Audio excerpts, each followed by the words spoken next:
Good morning guys, welcome back to the channel.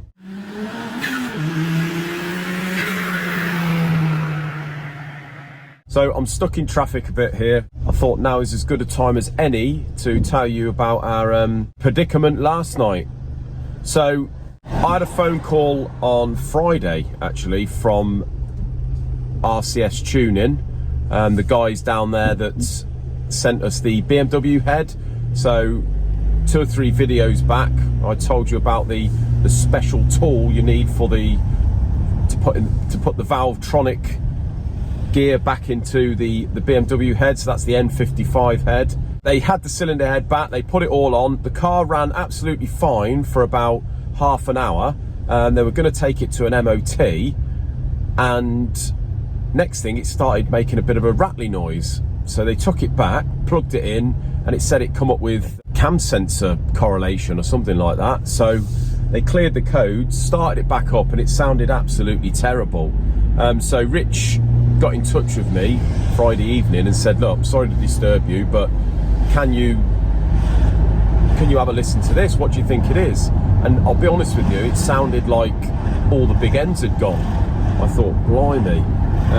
Trouble is I had my kids and my missus had gone away, so I couldn't go down there and have a look at it. So anyway, yesterday I went down there, had a listen, and yeah, sure enough, it sounded worse in person than it did in the video. I said, well, the best thing you can do now, Rich, take the rocker cover off and I'll come down this evening and have a look. So last night, 6 o'clock, I went down, had a look, and had a good look through the head, couldn't see anything. So we took the plugs out and turned it over, and on that cylinder head, as you may have seen on the video, you have an actuator shaft. It's an eccentric shaft, I think they call it, and that is what governs your variable timing. So that pushes the valves more open or more shut. And when we were turning it over, I looked at the eccentric shaft from end on, and it was moving backwards and forwards, and I thought, I'm sure that's not meant to do that. So I had a good look down the side, and sure enough, all the caps, or all the bolts in the caps that hold the eccentric shaft to the head, had come undone. But they couldn't undo more than about 2 mil, because you've got the big bodies that go in over the plugs. You know, you've got the big aluminium sort of bodies with a gasket underneath. So fortunately it's got these, and the bolts have sort of wound back about 2-3 threads right back to there, and that's what the noise was. So it's obviously, as this eccentric shaft is moving, it's just rattling the caps. So I know for a fact that I've done these caps up. I know for a fact they're 9 Newton meters, but I had a good look on the auto data, and unlike any other bolt that I've done, I mean, I probably should have read more into it, but you know, the amount of caps that we do up, you know, cam caps that we do up, we always sort of oil the bolts, or the bolts have always got oil on, obviously, because there's oil floating around the head. But it does specifically say in the notes there, do not oil the bolts. So we've took them all out, we've brake cleaned all the threads and all the, you know, all the bolts, and put them back in and torqued them up to 9 Newton meters. But it's the first time I've ever seen that, guys. I don't know whether any of you can sort of put down in the comments if you've seen that, or but as I say, I definitely did them up, but they have all come loose, and I can understand 1 or 2, but all of them is a bit weird. So I was a little bit concerned about that. But yeah, just wonder whether you'd heard about that. So I suppose the moral of this story is, make sure you read every note in the auto data. Don't take anything for granted. And yeah, that's a complete new one to me. But anyway, the car's running fine. We're going to head on down there later on. Rich has got that car on the dyno later on. He's going to do a run just to make sure everything's all right. It's a 435i. It's 550 horsepower at the minute, but I think they're going to go for the 600. It's got hybrid turbo and all the rest of it on. So I said to Rich, give us a shout, and we'll come down and we'll video it on the dyno. I know quite a lot of you guys may not be too interested in modern stuff and the BMWs like that, but what I'm going to try and do from now on is, I've had quite a lot of comments off you lot saying, obviously, can we try and see more of these cars when they're finished that we're doing the engines for? So I thought that'd be a great start. We get a bit of dyno action from down at RCS. Let's head on down there later on, see what that car, see what it sounds like. Right guys, so as you can see, I've got the Lotus twin cam block on the boring bar here. Well, sorry, on the home. Annoyingly, this thing is at 83.5. And the bores are actually really good and consistent. Although they're a little bit glazed, they're actually about half a thou undersized. So whether that's anything to do with the pistons having sort of score marks up the skirts, that there just hasn't been enough running clearance in this, but what that means is that really we could have just honed, say, a thou out of it, and it'd have been ideal for a new set of pistons. But very annoyingly, if you see in there, it's almost like a bit of a dent in there, and that dent is about 2.5 thou deep. So obviously the honing a thou out of it is out of the question.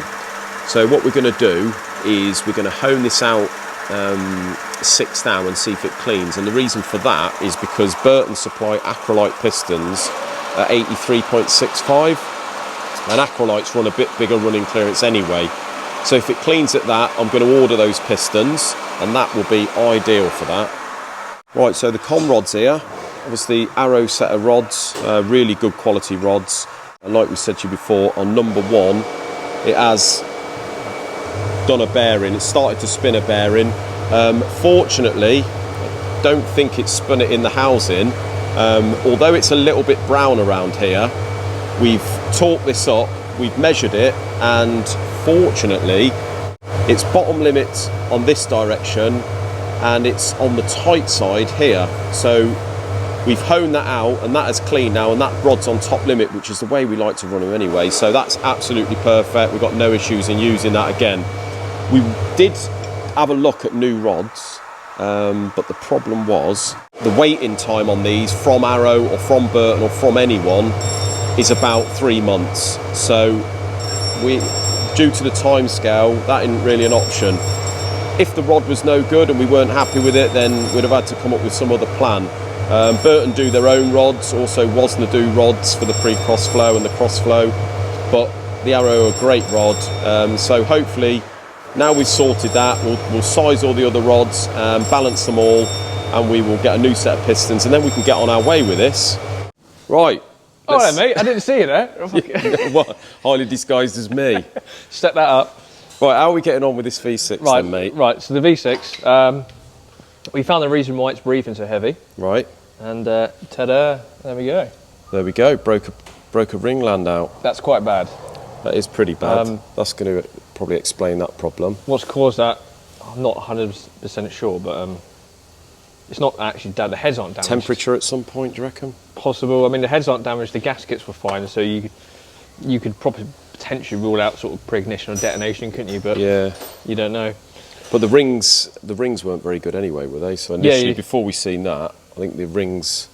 Yeah, so you said the rings are quite sharp, so that probably... that's not going to help. That's not going to help. So we're taking that piston off, obviously. I think I'll take the rest of the pistons off the rods. I'll bounce the rods anyway. And maybe even bounce some pistons, but we'll wait until we get a new piston. Yeah. And we'll find out what the lightest one is and bounce the lightest piston, basically. Okay. Crankshaft all right?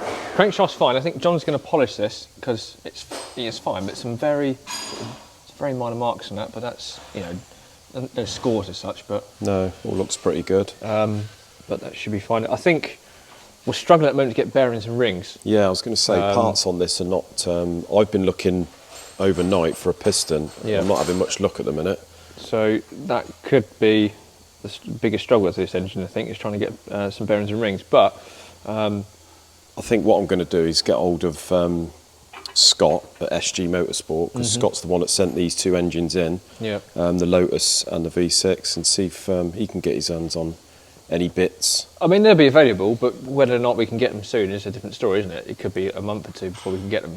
Yeah. Ideally, we want them in the next little week so we can get it all built and sent out. We do, really. I mean, I'm pretty sure this engine wasn't just in the Clio. It was in like a I think they put it in a Megane, didn't they? Megane, and maybe a Renault. I think a Renault Aventine or Aventine or something. Oh, really?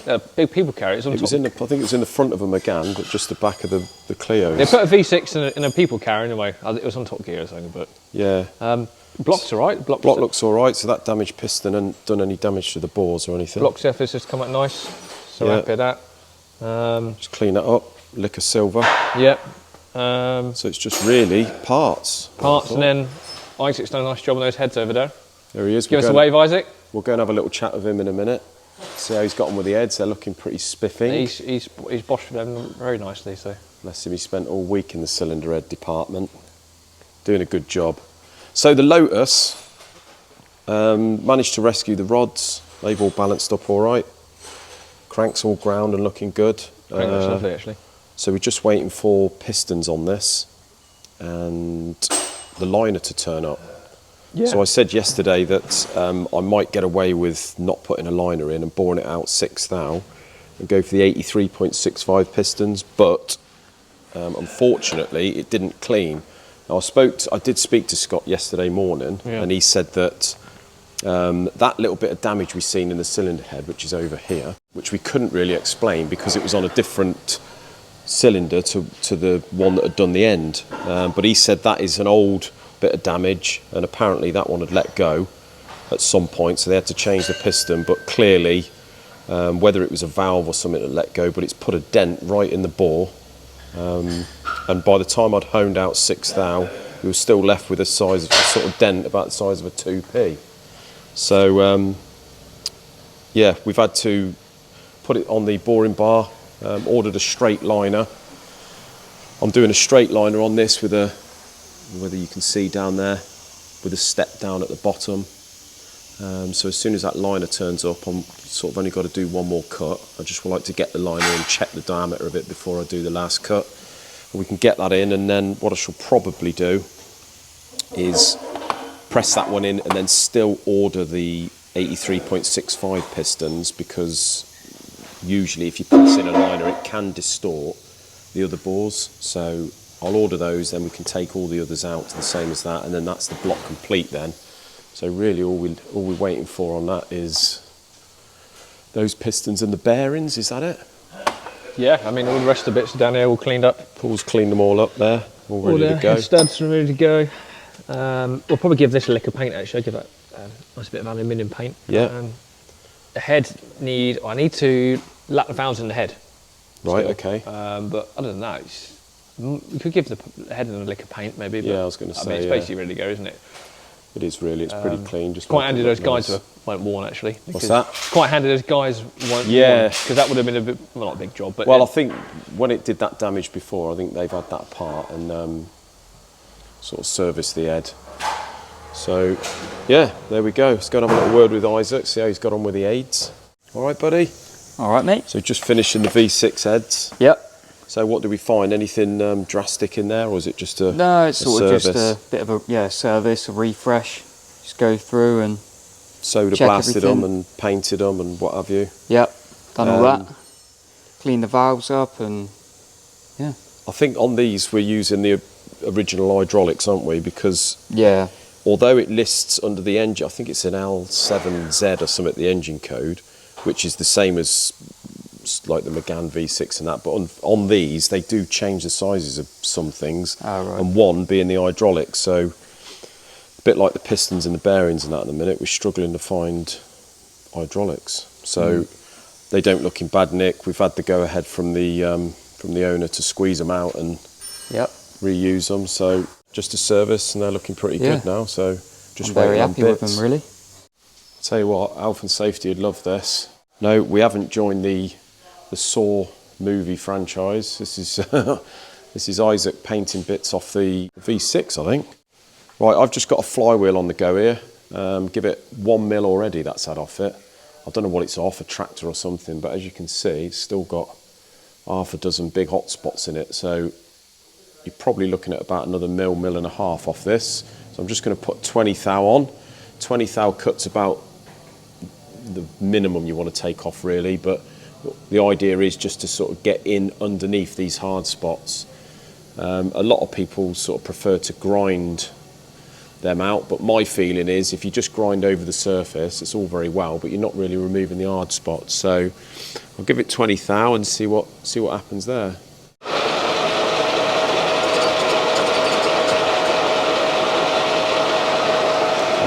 We undo the lock. 10 thou, 20 thou. Lock that off.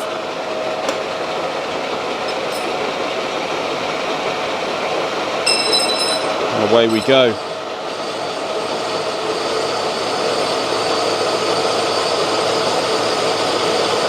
Right, so I've just ordered all the bits for the Lotus. What I've done is gasket wise, I've gone for the normal conventional crank seals, etc. So you've got the rubber type seals in this, and I've gone for Cometic gaskets on everything else. So like the rocker cover, the sump gasket, all that, because I prefer the Cometic. They're nice and thick rather than those crappy cork gaskets.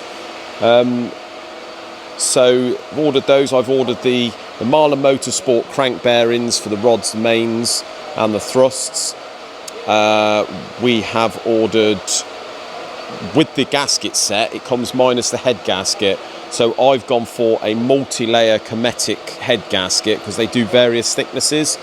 Now this head gasket in it is obviously a multi-layer. What make it is I'm not sure, I haven't even looked, but to measure it, it's 50 thou thick.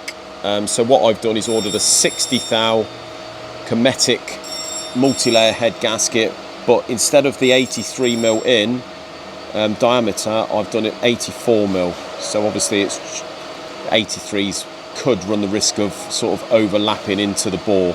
So all those gaskets and bearings and that are on their way. They should be here tomorrow, but if not, worst case Friday. I've gone for the 83.65 acrylite pistons, the forged items. So yeah, all the bits on the way for this, guys. So hopefully towards the end of next week, this should be well on its way. Unfortunately, guys, Rich from RCS Tuning got in touch with me earlier after I got my hair cut and informed me that he's had a couple of codes come up on the car, so he can't rolling road it today. But as soon as he's got all that sorted, I think he's got a chap coming over to sort a couple of little issues out. As soon as he's done that, he's going to get that on the rollers, give us a shout, we'll go over there and see what it makes, and also see what it sounds like. But yeah, really weird issue that was. Not sure why those bolts come undone, but there we go. At least we got it sorted. 4 or 5 hours of antisocial time. 10 o'clock I got home that night sorting that out. But yeah, at least we got it all sorted. Car seems to sound lovely now. So there we go. I suppose it's how you deal with it at the end of the day. But anyway, guys, thanks a lot for watching. If you haven't already, subscribe, like, hit the notification bell, and we will see you on Friday for another video. Take care, guys.